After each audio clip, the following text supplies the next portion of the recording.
This week, the war almost seemed like a romantic novel of war instead of an actual one, with spies, Cossacks, cavalry charges, and aerial bombardments. But don't kid yourself, for the reality was the ending of two great battles that cost hundreds of thousands of lives and saw over 1 million men in action.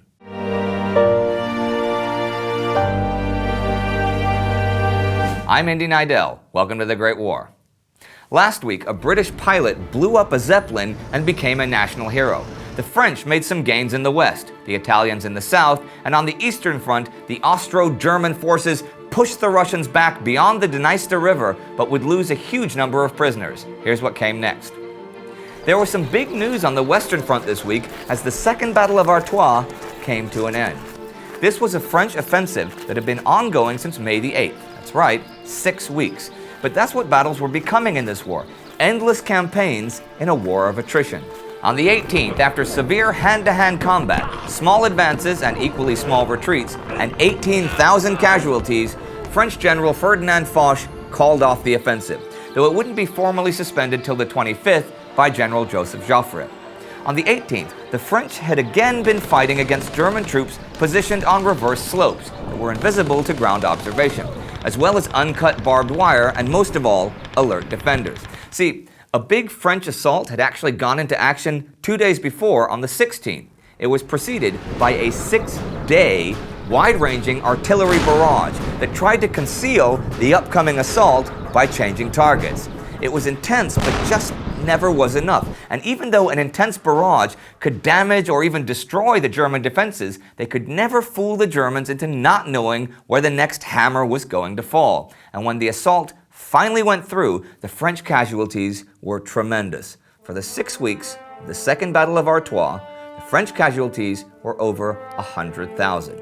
The British had suffered over 25,000 during the same time at their battles at Festubert and Aubers Ridge, while the total German losses were just under 75,000. France took over 100,000 casualties in that battle.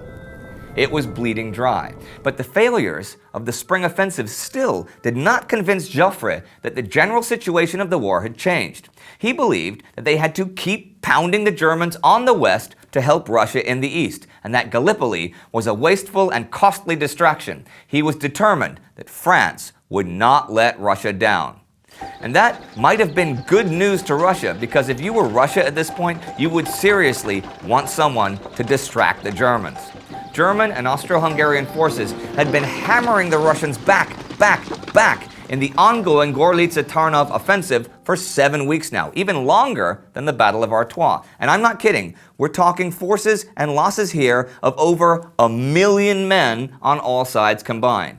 On the 15th, actually, Russia released a report that claimed to have taken 40,000 Austro-Hungarian prisoners in just the past 18 days and inflicted casualties on the empire of up to 150,000 men in that period. That's only one part of this massive operation, and the Russians weren't even the ones winning. This week on the Eastern Front saw the Battle of Lubachovka as German General August von Mackensen's irresistible phalanx with over 2,000 big guns plowed into the Russians. The battle lasted for a week as 500,000 men were brought up and thrown at the Russians as the pounding German artillery slowly wore them down.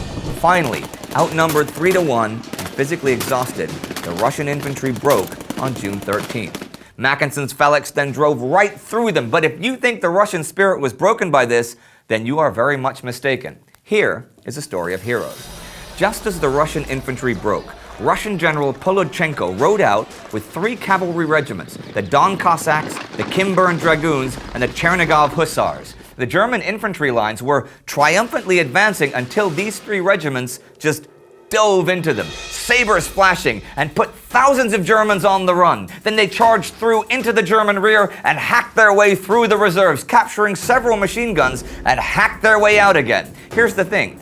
During that whole charge, in and out, they only suffered 200 casualties, but shook up the Germans so much that Mackensen called the attack off and the Russians could withdraw to the hills near Rava-Ruska. The Russians now prepare to defend Lemberg, capital of Galicia, which they had held since last September. This week seems to have all the classical elements of an old war movie. Cossacks, cavalry charges, and even spy rings. The Germans had established a spy ring of 7 agents in British ports, but on June 15th, Colonel Francois Cartier, the head of French military cryptography, gave British intelligence intercepted German wireless messages that identified these agents. They were all arrested, and several were executed in the Tower of London. By this time, German espionage was at a dead end, and most of it was being carried out by citizens of neutral nations. For example, a Peruvian and a Norwegian were executed after being captured as German spies. There were other scattered notes from the fronts this week. On the 15th, French airmen bombed Karlsruhe, and actually, the French army gained ground this week on the Western Front, north of Arras and in the Vosges.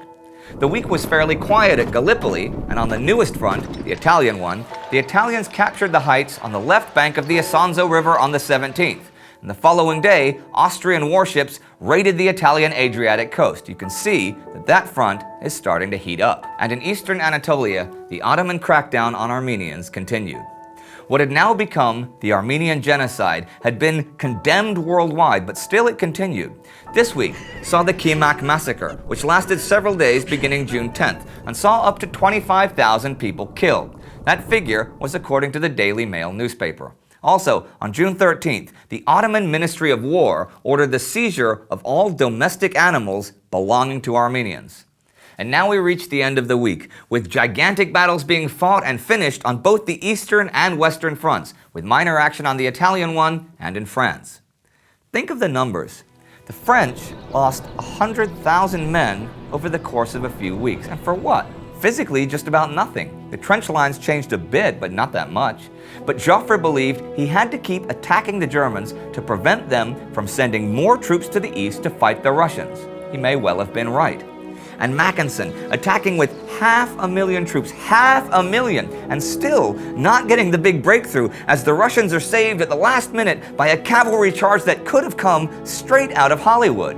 And the Russians fighting unbelievably well given their circumstances. Heck, other than Mackensen, they were more than holding their own. Ermoli's Austrians were limping by now. Archduke Joseph Ferdinand's troops weren't faring much better, but Mackensen's Goliath kept saving their bacon, but at a huge cost in young men's lives. And think of the Russian soldiers, many of whom couldn't get a rifle until someone died and they could take it.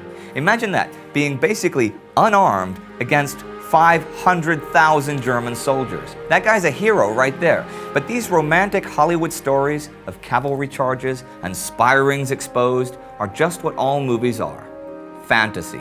And the reality of millions of men in the field with machine guns and heavy artillery is that for every romantic hero's death recorded and celebrated, there were 100,000 more deaths, nameless, faceless, and above all, tragic. This was modern war. Another story of modern war which has been told and romanticized is that of the Lusitania, which sank off the coast of Ireland after being hit by a German torpedo, while Mackensen was starting his surprise offensive in the east. You can check out that episode right here. Our Patreon supporter of the week and probably commenter of the month is John Tron. Hey! All right, John Tron. If you want to see more special episodes on more exotic topics and get us out of the studio, help us reach our next milestone on Patreon. For more cool historical pictures, you can follow us on Instagram. See you next time.